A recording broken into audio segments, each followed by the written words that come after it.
Welcome to the Connector Podcast, an ongoing conversation connecting fintechs, banks, and regulators worldwide.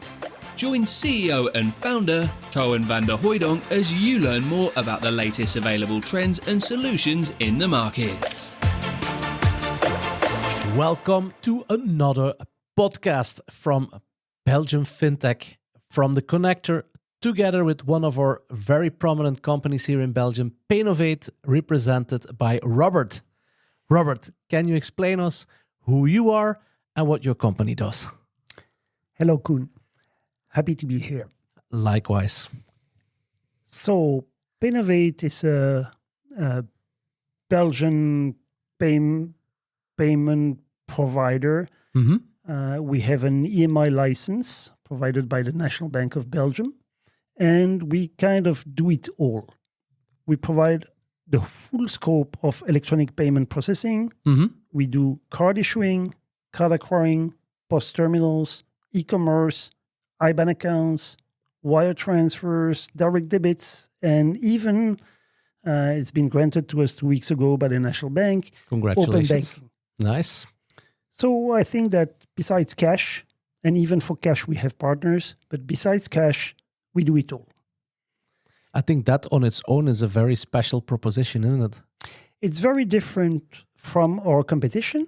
It's closer to what the big banks could be providing, because big banks also provide it all. Maybe not open banking, but okay, usually. And the second difference is that we can provide that to everyone. What does that mean? Well, everyone means, of course, everyone. But more exactly, it means that even people having specific needs or people coming from sectors, industries that do not benefit from the enthusiasm from the traditional financial players can come to us. So you basically open up shop, but how does that comply with compliance? Well, it requires, of course, depending on the customer and on the industry of the customer, a much tougher compliance work, which is exactly what we do. So we prefer to say yes and tell the customer that it might cost more, but that we can be able to do it first, and then happy to welcome the customer as a customer instead of just saying no because it's easier. And for this, we implemented, procedures that depend on the risk level of the customer, of the industry. It could be a 4 eyes, 6 eyes, 8 eyes principle. Sometimes we ask another third party to make an additional compliance check, or 2 third parties to make additional compliance checks. Sometimes it's a very big process, but in the end, it allows us to safely accept customers that would have been rejected otherwise. And is it just a matter about you accepting it and somebody else doesn't, or is there also a timing aspect as well? It depends on the customer case.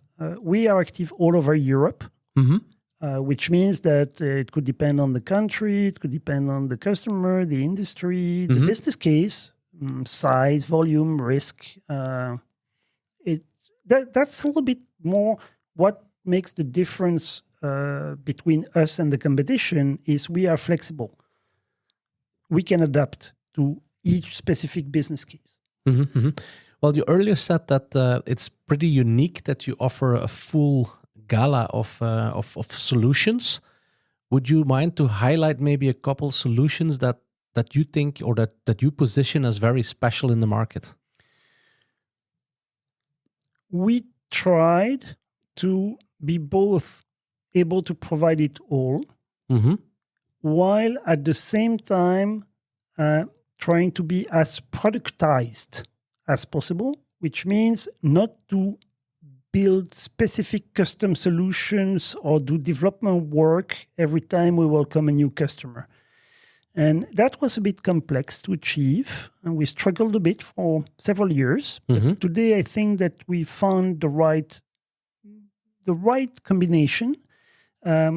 We work mostly with, I would say, 2 packaged products. One is payment terminals. Mm-hmm. We have like 15% market share in Belgium now, and we're expanding abroad. Mm-hmm. Which is very significant. It is. Mm-hmm. Together with e-commerce processing capabilities. And then we have this new platform that we developed. It's called Exospend. Mm-hmm. And Exospend was initially seen as a corporate expense management platform, allowing companies to have an IBAN account and cards for employees and vehicles and be able to really manage expenses. Mm-hmm. It was designed with the SME in mind, and more exactly the small enterprise, even compared to the medium enterprise. And then we decided to expand that product to make it available also without the expense management capabilities. So just an IBAN account and cards. And now we can also provide that as a white label solution for people who would like to have their own kind of mini bank to serve a specific type of customers they want to focus on. And with that product, we are able to fulfill not all, but most use cases we are presented with. And then we can do also the separate components. We can issue cards. We can provide IBAN accounts, a BaaS platform, banking as a service. We can provide e-commerce acquiring capabilities, the open banking, and so on. But that is usually only for larger projects. It's maybe a very strange question, but does it also come with complexity, the fact that you have such a vast variety of solutions? Of course.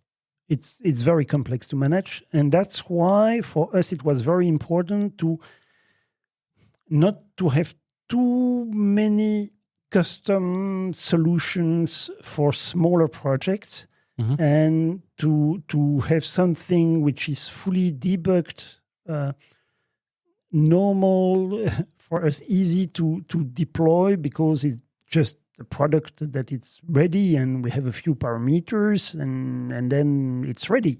And that's much easier now.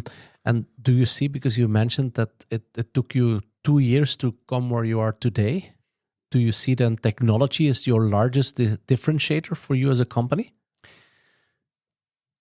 Not only technology. I'm happy to hear that. Not only technology. Well, I mean, of course, we are a service provider, so somehow technology is always involved.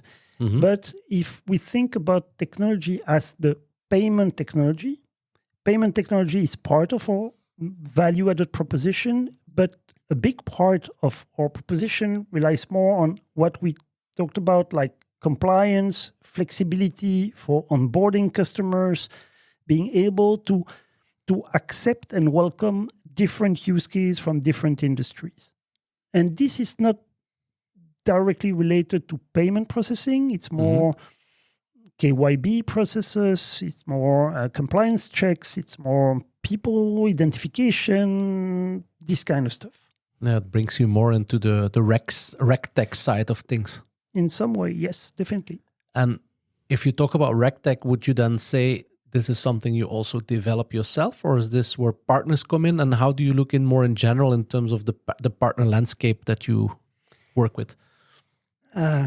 As you understood, this is what we consider being part of our core business, because that's a key component of our value proposition. So, of course, for a key component, it's something that we developed internally.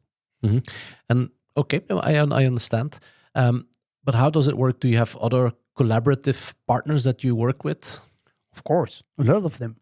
We have partners to verify, for example, identity cards, to tell us, okay, this looks like a legitimate card, or no, that's fake. No, that's just one example. We have service providers for sanctions checks or to spot people politically exposed. And we have many, many, many other partners.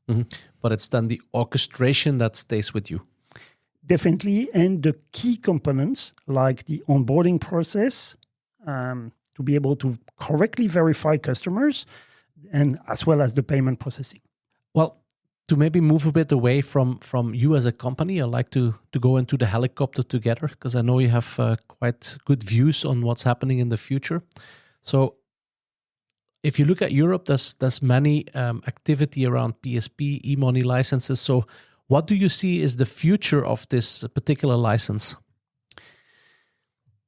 For an EMI or payment institution license, as for any other kind of company, you must be profitable. It means that you must be able to generate added value and have a good product market fit. The problem is that many people start and they think that, it will happen automatically. But in the end, you must still be extremely flexible, reactive, trying to understand your market or your customers' needs better than the competition and being able to adapt to it. For me, it hasn't that much relationship with the number of licenses or anything like that. In Belgium, there isn't so many new licenses. I think the Belgian National Bank, they think that they have enough, and there is enough in the market to provide solutions and services to everyone. For us, that's not the main issue. Our main issue is to better understand our customers. I really get it, because that's probably the reason why you said earlier that your back office is nimble, is fast, is agile, and you sort of created a platform that can anticipate faster than your competition to what are the needs. Is that a good summary? It's a way to describe it, yes. And we try to pay attention to how we developed platforms, because we know that we will have to adapt, but we don't know how. So it was important to have something that we can modify quickly enough to be able to respond on time to new market opportunities or to new demands from our customers. So we're almost at the end. Time flies. What is it that we can expect from Paynovate in the next 5 years? For Paynovate today, as I explained today, we can provide it all, because I forgot as well stablecoin. We know issue stablecoins. We will start soon. It's ready technically. So for us, the future would probably lie more in international expansion than in product expansion here, because we do it all already. Yes, that's what we see, probably to the Middle East, Southeast Asia, and North America as our first target markets to expand abroad. Nice. Robert, I wish you all the best with this expansion. Thank you very much for your insights. And thank you very much also to the audience. Stay tuned for more news from the fintech industry. Thank you. Thank you very much, Koen. You're welcome. Thanks for listening to another episode of the Connector Podcast. To connect and keep up to date with all the latest, head over to www.jointheconnector.com or hit subscribe via your podcast streaming platform.